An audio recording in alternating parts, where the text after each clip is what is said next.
Well, greetings, my name's Tony. We're at the Department of Neurology at Auckland City Hospital, and here's a day in the life of a Neurology Registrar. The core duties of a Neurology Registrar are split into three broad categories. There's the Inpatient Stroke and General Neurology Service, there's the Acute and Consult Service, and finally the Outpatient Service. We have an integrated ward with about 40 beds shared between acute stroke, general neurology, and the under 65 rehab service.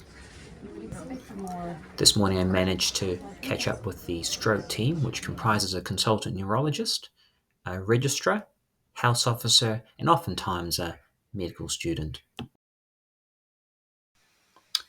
Now, on the acute and consult service today, our referrals are piling up, and it can get quite busy. But we have a collegial team. We tend to help each other with excellent support from our consultant neurologists in the background. Now, before we can get to any of these reviews, there's been a hyperacute stroke call. And here's Dan, our stroke fellow, who's pacing into the emergency resus to attend this. Both drift. A focused stroke assessment is completed before the patient is urgently wheeled into the radiology suite for neuroimaging, which determines the next step in management. For those eligible, they're offered thrombolysis, and in some cases, clot retrieval. Now, we're the largest clot retrieval centre in New Zealand. This patient has unfortunately suffered a large brainstem stroke, and clot retrieval is currently being considered. General neurology clinics provide a nice change in pace and are filled with interesting pathology. They're nicely supervised as well by a consultant neurologist who's always happy to help next door.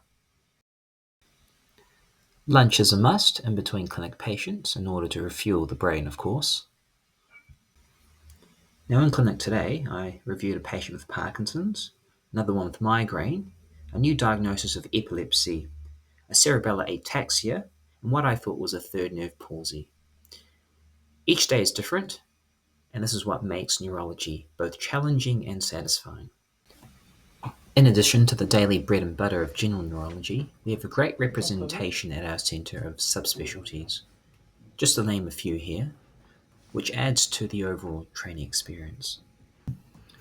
My personal favourite is clinical neurophysiology. And here's Nick, our EEG tech. Nick's one of the few who record our EEGs before they're then reported in this room by a neurologist.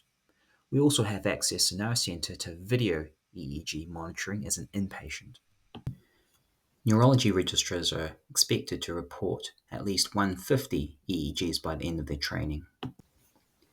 In our EMG lab, we utilise light current and a fine recording needle to assist us in diagnosing various neuromuscular conditions.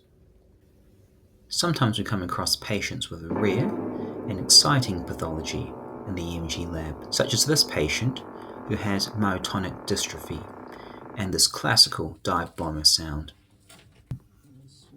Unique to our service are house officer-led weekly lumbar puncture clinics. They're supervised by a registrar from a distance, and here's Andy following a successful spinal tap. Pro tip, if you want to spot a neurologist in hospital, the main thing to look for is a briefcase. They'll almost always have one. Auckland Hospital has a tight-knit group of neurologists, and one of the highlights is our weekly neuroradiology meetings and clinical review sessions, where we discuss interesting patients from the last week. We also have, for our continuous medical education, Case of the Week and Journal Club. Neurology registrars, in addition, have 2 hours of protected teaching time each week to cover different topics in general neurology and neurophysiology. This morning's teaching is on my personal favourite, the needle EMG, accompanied by cake. What makes being a neurology registrar in Auckland so special is both the training experience and the people. We're a tertiary neurology centre, in fact the biggest in New Zealand, with most neurological subspecialties covering a catchment area of more than 1.7 million. The people are supportive and care about your well-being, and it's made my training experience worthwhile. We also have a number of nurse specialists always available to support, which include epilepsy, stroke, movement disorders, and multiple sclerosis. I think the typical person who chooses neurology is someone who enjoys the human interaction, forming a tight bond with your patient and hearing their life stories. In addition, neurologists are master diagnosticians, and we believe that with a good history and examination, we can get the diagnosis right at the bedside at least 80% of the time. It's an academic specialty with multiple opportunities for research and teaching at both the undergraduate and postgraduate level. Finally, it has an excellent mix of inpatient and outpatient work. There's plenty of acute neurology for the adrenaline junkies, but for those wanting more diagnostic detective work, there's a plethora of interesting cases in the outpatient setting. And I hope this video has been useful for those interested in pursuing a career in neurology.